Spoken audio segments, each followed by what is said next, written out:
तो दोस्तों, dragon Prince 1 की पिछली वीडियो में हमने देखा था कि कीवी अपने इंसल्ट का बदला लेने के लिए ज़ो1 के ऊपर में जानलेवा हमला कराता है, जिसके लिए उसने फॉरेस्ट के अंदर में 2 लॉन्डों को भेज रखा था। लेकिन एक को टुन मार देता है और दूसरे वाले को ज़ो1 खुद ही हरा देता है। और ज़ो1 जिसे हराता है उसके पास से उसे की फैमिली का एक पावरफुल टेक्निक मिल जाता है जिसका नाम था ऑरा फ्लेम टेक्निक, और उसने पिछली ही वीडियो के अंदर में उसे मास्टर भी कर लिया। मास्टर करने के बाद उसने एक मैजिकल बीस्ट को हराया, उसके ब्लड सैंपल्स को कलेक्ट करके खुद की बॉडी के ऊपर में एक नया 1 इम्प्रिंट को मर्ज करा लिया, जिसके बाद अब उसकी जो मेरिडियंस थे वो लगभग 5 तक ओपन हो चुके थे। और अगर आपको ये वाली कहानी पूरी डिटेल में देखनी है तो लिंक डिस्क्रिप्शन में जाकर चेकआउट कर सकते हैं। तब तक के लिए हम लोग कहानी में आगे बढ़ते हैं। तो ज़ो1 लगभग अपने 5 मेरिडियंस को अनलॉक कर चुका था, और अनलॉक करने के बाद अब वो पैलेस में वापस आ चुका है। और वो इतनी ज़्यादा मेहनत इसलिए कर रहा है क्योंकि ज़ो अकेडमी के अंदर में कॉम्पिटिशन होती है जिसको 2 सालों से लगातार की फ्रैक्शन जीतता हुआ आ रहा है, और अगर इस बार भी उसे की फ्रैक्शन जीत जाता है तो वो ज़ो अकेडमी का हेड बन जाएगा, जिस वजह से ज़ो फैमिली और जिया फ्रैक्शन दोनों को काफ़ी ज़्यादा प्रॉब्लम्स फेस करनी पड़ सकती है, क्योंकि की फैमिली ने वू डायनेस्टी के साथ में कोलैब करके रखा है, और वू डायनेस्टी वही मेजर एनिमीज है ज़ो फैमिली की, जिन लोगों ने ज़ो1 के पास से उसकी एंसेस्ट्रल ड्रैगन की इनहेरिटेंस को छीन लिया था।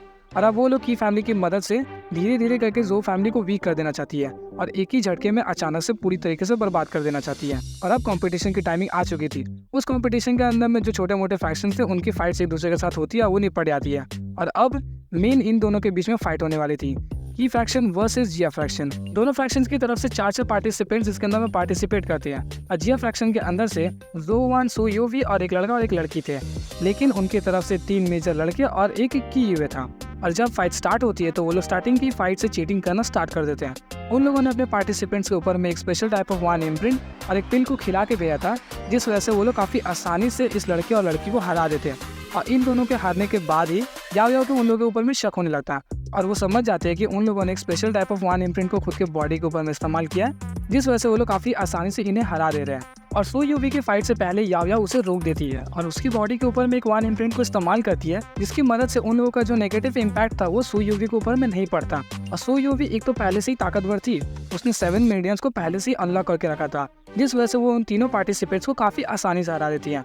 लेकिन हराने के बाद वो थोड़ी सी थक गई थी, फिर भी वो मना नहीं करती है। वो लास्ट कॉम्पिटिटर यानी कि कीवे से फाइट करने के लिए तैयार थी। ज़ो1 के मना करने के बाद भी वो उस फाइट में एंगेज रहती है, और जब कीवे के साथ उसकी लड़ाई होती है तो कीवे उसे काफ़ी आसानी से हरा देता है।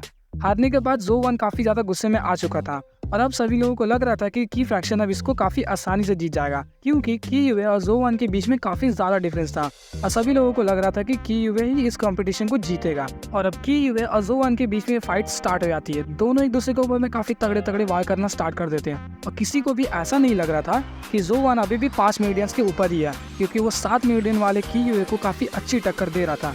और कीवे स्टार्टिंग में थोड़ा कम फाइट कर रहा था, लेकिन धीरे धीरे करके वो अपनी पावर्स को इंक्रीज करने लगता है, और जब वो देखता है कि वो अभी भी ज़ो1 के ऊपर में भारी नहीं पड़ रहा, तो वो अपने 7th मेरिडियन को अवेकन कर लेता है। और जिन लोगों को नहीं पता कि 7th मेरिडियन को अवेकन करने के बाद क्या होता है, मैं बता दूं कि वो जो 7th मेरिडियंस की जो लास्ट पोटेंशियल होती है वो लोग उसको इस्तेमाल कर सकते हैं, और जब कीवे इसको इस्तेमाल करता है तो वो ज़ो1 के ऊपर में भारी पड़ना स्टार्ट हो जाता है। और अब ज़ो1 समझ नहीं पा रहा था कि क्या करे, लेकिन फिर वो अपनी 6th मेरिडियन को अवेकन कर देता है, और सभी लोगों को दिखा देता है कि उसने 6 मेरिडियंस को अनलॉक कर लिया।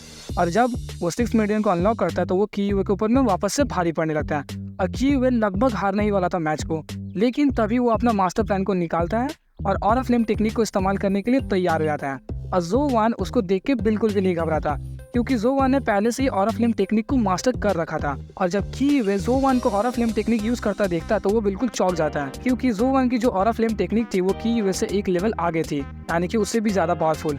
लेकिन कीवे अब उस हमले को रोक नहीं सकता था। दोनों एक दूसरे के ऊपर में काफी तगड़ा वाला वार करते, सब तरफ बिल्कुल धुआं छा जाता है, और जब धुआं हटता है तो वो फाइट खत्म हो चुका था, और फाइट के रिजल्ट्स की किसी को भी उम्मीद नहीं थी।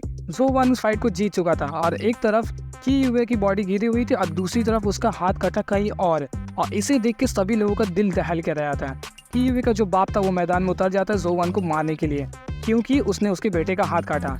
लेकिन ज़ो1 का बाप बैठ के बस देखे, इतना छोटा मोटा हस्ती तो है नहीं, वो भी मैदान के अंदर में उतर जाता है, और दोनों के बीच बहस स्टार्ट हो जाती है। और बस इस वीडियो में मैं इतना ही रहने देना चाहूँगा, क्योंकि काफ़ी लंबा चलेगा नहीं तो वीडियो। तो आज की इस वीडियो में इतना ही रहा, तो मिलते हैं आपसे एक और न्यू इंटरेस्टिंग एपिसोड के साथ। तब तक के लिए गुड बाय।